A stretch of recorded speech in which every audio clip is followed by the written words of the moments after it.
From Georgia to Illinois, joining me now is the mayor of Chicago, Mayor Brandon Johnson. Mayor Johnson, thank you for joining us. And let me get right. Thanks for having me back, Reverend Sharpton. Always great, always glad to have you. In 100 days, your city, Chicago, will host the Democratic National Convention. Some Democrats are reportedly concerned about the possibilities of demonstrations inside and outside the event, events that might echo protests at the Democratic Convention in Chicago in 1968, when anti-war protesters clashed violently with police who employed brutal tactics to suppress them. You have said that Chicago's a different city and that you're a different mayor, and the police department is in a much different place. Then, that was then, now is now.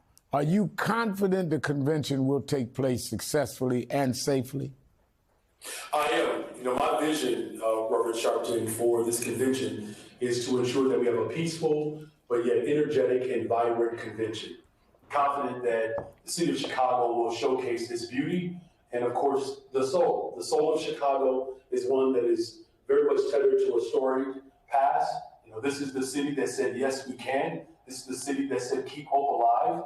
And I'm very much confident that we're going to have a peaceful, safe, energetic, vibrant convention that's going to propel President Biden and Vice President Kamala Harris back to the White House to continue to serve the people of this country.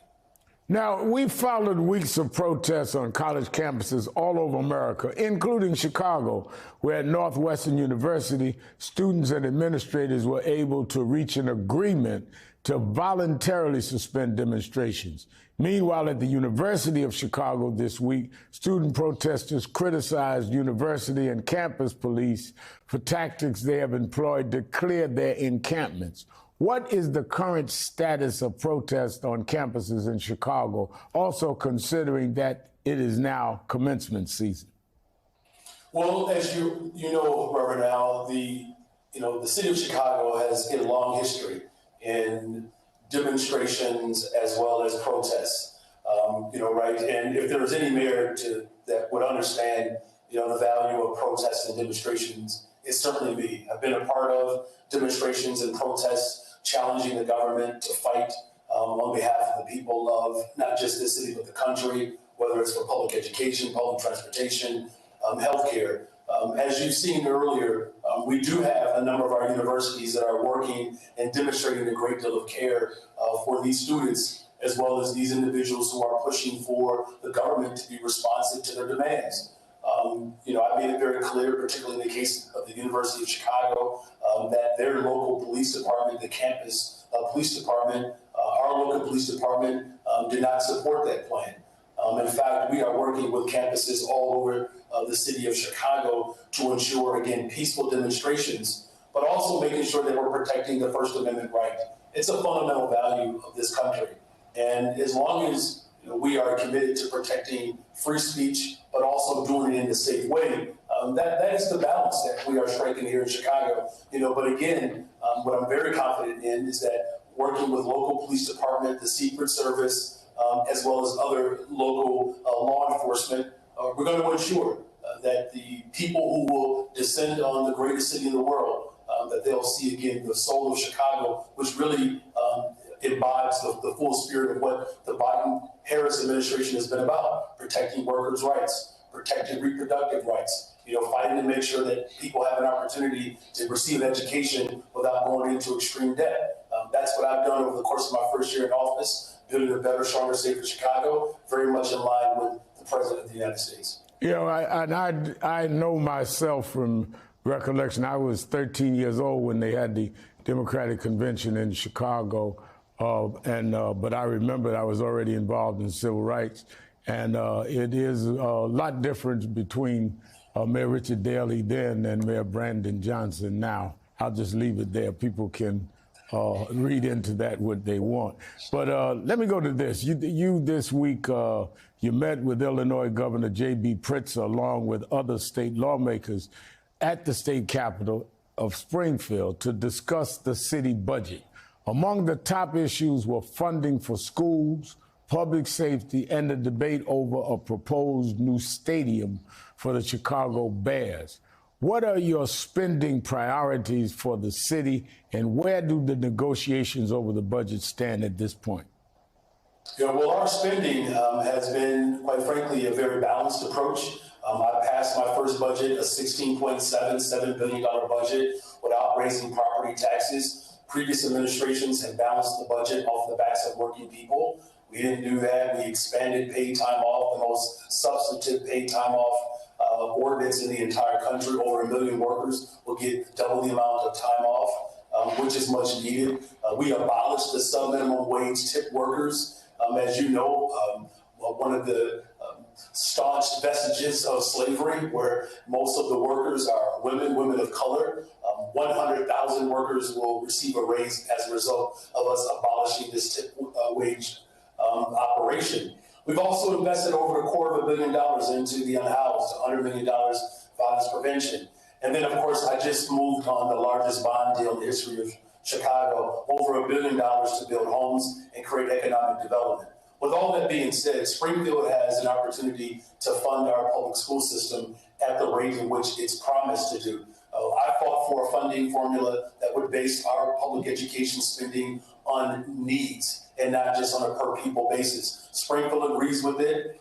The city of Chicago is owed $1.1 billion conservatively so that we can make sure that every single child has access to a librarian, school counselors, psychiatrists, class sizes that are managed. You know, you mentioned your work in civil rights. There's a long history in the city of Chicago fighting for equity and justice. Al Raby, who invited Dr. King to come to Chicago on the west side, fighting for housing. That is very much a part of our work. Al Raby was also the campaign manager of the late great Mayor Harold Washington.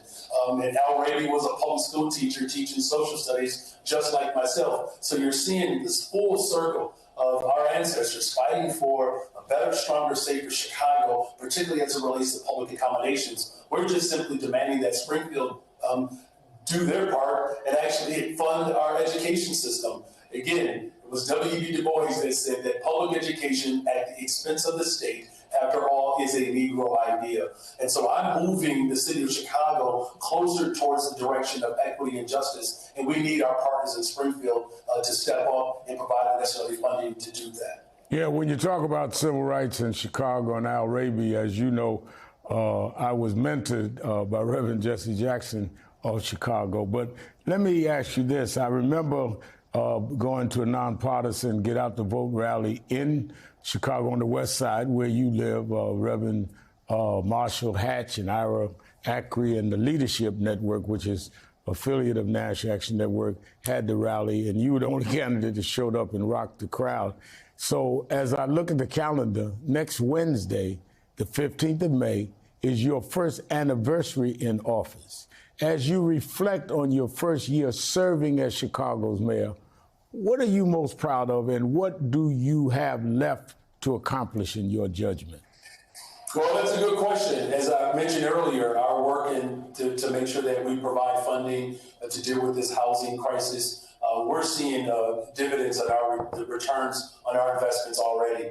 Homicides are down, shootings are down. Again, the largest bond deal in the history of Chicago to build housing, to create economic development. We have the most diverse administration, Reverend Al Sharpton, in the history of Chicago. 60% of my administration are made up of women. When I walked into office a year ago, there were migrants sleeping on floors in police stations as well as airports. That's not the case anymore. We've saved the city of Chicago's taxpayers over $200 million as I've inherited these bloated contracts that were not serving people. What I'm actually most proud of, quite frankly, is there are several things, but the one that I'm really proud of is the fact that I made a commitment to invest in young people. We hired over 25,000, almost 25,000 young people last summer for summer jobs. That's an increase of 20%. I added $76 million more on top of that to hire up to 28,000 young people this summer, of which 97% of them are Black and brown.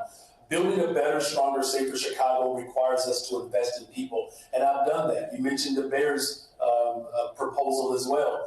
Right now, the Chicago Bears are playing in a stadium that's 100 years old. that is owed $600 million in debt of previous administrations, that jacked up the budget. We put forth a proposal where billionaires and visitors would pay for a stadium that has public benefit and public use that the city of Chicago would actually own.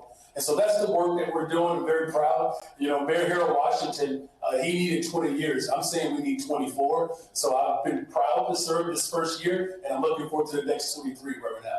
All right, Chicago Mayor Brandon Johnson, thank you for being with us again.